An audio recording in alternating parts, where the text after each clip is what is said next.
Mai, Yes. kan ada hidup ini kan is about competition. Oke. Terus kamu kan ikut kompetisi, ada 2 kompetisi ya, dari Iya. kompetisi anak-anak sampai kemudian X Factor. Betul. Ada 2 tipe orang yang ikut dalam setiap kompetisi. Memang dianya kompetitif atau karena dorongan faktor lain. Nah, kamu tipe yang mana sih? Aku sih tahu kayaknya. Aku kompetitif. Kamu tapi kompetitif. ditambah lagi dorongan, Om. Oke. Iya, jadi aku nggak ngerti apakah aku kompetitif karena justru dari kecil didorong, jadi muncul sifat itu. Aku nggak tahu juga atau memang aku terlahir menjadi orang yang seperti itu. Karena dari kecil aku punya orang tua yang super suportif lah dalam segala hal. Misalnya, mama tahu dari kecil aku tuh cepet nangkep. Kan orang tua pasti kenal ya anaknya kayak gimana. Terus sepanjang aku sekolah, setiap ujian itu mama selalu bikin kertas folio isinya esai. Wow. Dari kecil, dari TK, How SD. lucky you are. Iya, dari kecil aku les sempoa. Iya, les sempoa. Jadi udah di mana orang belajar matematika SD tuh masih 10 tambah 10 atau berapa ratus tambah berapa ratus. Kamu Aku udah ribuan bagi ribuan gitu. Makanya kamu menang highest score matematika waktu kamu SMP. Iya, tapi dibilang effort banget juga enggak, Om. Jadi kalau orang bilang kayak, ih kamu belajarnya gila banget ya, saat itu aku tidak merasa itu effort. Aku memang sudah dibiasakan dari kecil, jadi aku tidak melihat itu sebagai effort. Aku merasa itu adalah daily basis aja, ya udah tiap hari begitu gitu.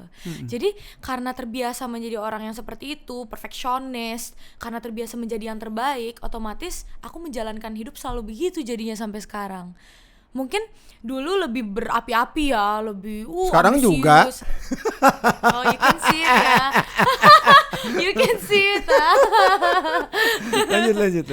Iya, jadi karena udah terbiasa jadi yang terbaik, saat aku memulai bidang baru, itu kan akademik ya. Tiba-tiba aku menjadi seorang penyanyi yang dimana itu jauh berbeda lah, seni kan. Otak kiri, otak kanan. Otak kiri dan otak kanan gitu. Mulai dari nol lagi, aku tahu aku masih paling nol. Tapi aku percaya aku bisa paling terbaik lagi gitu. Jadi ya udah semangatnya kayak aku waktu dulu belajar pelajaran di sekolah. Dan jadinya kayak gitu. Jadi ngelihat sesuatu tuh sebagai hal yang semua aku bisa kuasain gitu. Harus kuasain. Wow. Kalau misalnya enggak ya aku gak akan sentuh gitu. Malah setengah-setengah karena dulu mama kayak gitu orangnya. Sampai dulu di titik dimana saat aku mau belajar dance gitu ya. Terus aku tahu nih aku masih nol. Mama langsung terjunin aku ke satu tempat dance yang advance lah. Orang-orangnya udah pada gede gitu. Aku masih umur berapa? 13 tahun, 14 tahun, yang lain udah 18 tahun dan udah jago banget gitu. Aku enggak pernah ngedance sama sekali. Tiba-tiba disuruh cyper. Cyper itu adalah sistem dance di mana kita mengelilingi, kita bikin lingkaran, kita harus dance di tengah. Tahu. Nah, untuk orang yang nggak bisa ngedance itu pressure, Om. Pasti. Iya dong, gitu. Tiba-tiba hari pertama aku masuk dance disuruh begitu. Trauma dong, langsung takut, nangis aku. Turun ke mobil, kan mama yang nungguin kan. Terus aku bilang, mama nggak mau dance lagi. Padahal aku yang minta, diturunin aku di jalan tol. Terus dia bilang, serius? Iya, sekali kamu minta sesuatu, kelarin gitu. Dan itu terbiasa dari dulu. Jadi aku nggak pernah bisa menyebutkan sesuatu yang aku rasa aduh gue kayaknya nggak berani ambil resikonya gitu. Jadi aku minta sesuatu yang aku rasa oke, aku bertanggung jawab atas hal ini gitu. Sampai ujung, sampai mentok banget gitu. Om seneng banget denger cerita kamu karena Om nangkep bahwa kamu tuh di usia yang bisa dibilang memulai karir dari usia dini, kamu punya the mind. Kamu punya perspektif itu. Dimana mungkin tidak semua orang punya gift seperti itu. Kayak kamu bisa membandingkan antara pelajaran di sekolah dengan kompetitif, juga dengan sesuatu yang kamu mulai dari nol. Itu kan gak semua orang punya that kind of perspective or the mind. Tapi kamu punya clarity itu ya. Itu karena gini sih Om, aku ngelihatnya ya sekarang sebagai seorang yang udah remaja menuju dewasa tuh pengaruh orang tua sangat besar sih. Karena aku merasa aku dan mamaku tuh sedekat itu. sedekat itu tuh dalam tanda kutip bukan berarti nggak pernah berantem, sering banget berantem, tapi segitunya kita berdiskusi.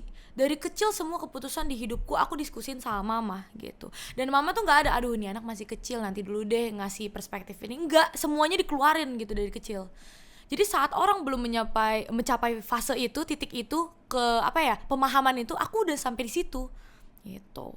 Tapi sebenarnya nggak jadi kayak aku kayak kelihatan orang dewasa. Aku mah anak-anak masih kayak anak-anak juga kalau Iya, iya, kehidupan sehari-harinya ya. Iya.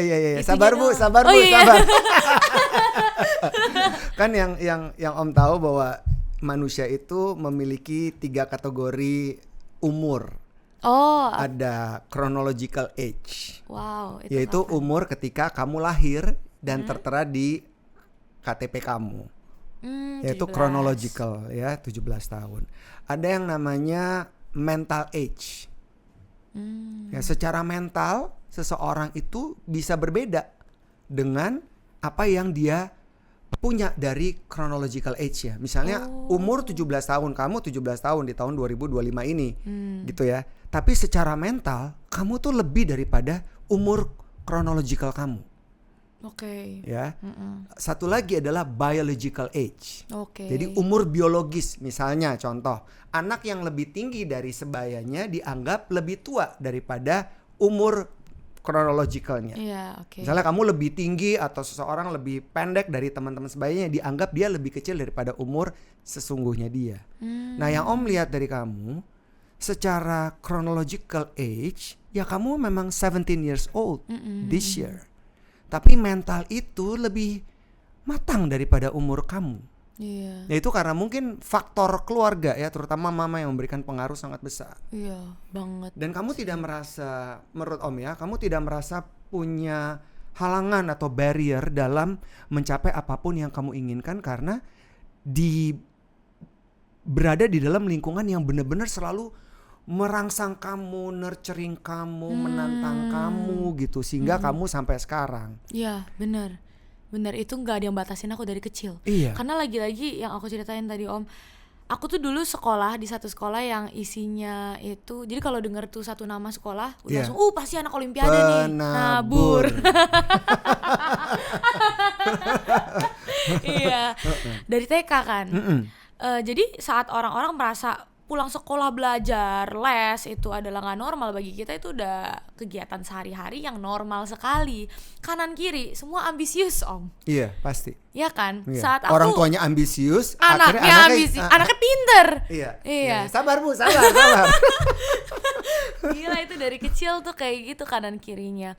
Terus aku tidak nongkrong kan, jadi aku tidak punya gitu. comparison. Aku nggak bisa compare aku sama anak sekolah lain gitu. Enggak, aku pulang-pulang langsung les, bergaulnya di les gitu. Bergaulnya di les, kanan kirinya begitu. Pulang sekolah maminya langsung ngejemput gitu kan. Nah, itu terbiasa dari kecil. Dan terus kalau misalnya anak-anaknya punya bakat, hampir semua orang tuanya support. Iya. Gak ada, aku nggak pernah lihat ada orang tua yang nggak support anaknya begini. Enggak, di sekolah aku tuh bener-bener semuanya ayo kita dorong. Guru-gurunya juga begitu. Jadi memang terbiasa itu kali ya, pola itu terus terbiasa sampai aku gede. Jadi saat aku ada di situasi dimana hidup aku membosankan dan nggak ada goalsnya, aku bisa gila gitu. Gak ada tujuan, aku gila banget gitu. Nah, kita mundur dikit ya, Mai. Ketika kamu didorong-dorong, terus kamu masih muda banget, belasan. Terus kamu tadi bilang kamu nggak punya comparison dengan orang-orang yang seumur kamu, teman-teman seumur kamu. Ada perasaan pemberontakan nggak? Gue kan harusnya main, gue kan harusnya ini. Break dulu deh mah, aku mau ini dulu gitu. Mungkin aku akan memberontak saat akunya nggak happy kali ya Om. Saat itu aku happy banget. Itu yang unik sebenarnya Om. Aku merasa dari dulu kan Senin sampai Minggu, aku Senin sampai Minggu ada les Om. Gak ada satupun libur, Minggu doang paling gereja gitu kan. Cuman itu pun ada les berenang gitu kan. Cuman selama 1 minggu itu les yang aku jalanin gak ada satupun yang gak aku suka. Dan aku bergaul di tempat les itu. Les aku tuh di BSD, rumah aku di Serang Om. Iya, jadi bener-bener yang aku escape Serang, lingkungan baru di Tangerang ataupun di Jakarta. Dan itu tiap hari, jadi aku punya lingkungan baru. Dan itu tidak tidak menyiksa aku, seneng akunya. Dan kamu juga tidak terganggu dengan pressure berarti ya? Nah itu dia, aku juga nggak tahu kenapa aku nggak terganggu atau terbiasa juga nggak ngerti sih Om. Iya. Aku tidak terganggu, aku sangat suka, bahkan dulu sampai di titik kalau ada ujian adrenalin itu aku nikmatin gitu. Itu agak aneh sih. Menyukai tantangan Iya. dan mencintainya. Iya, Iya kan? mencintainya.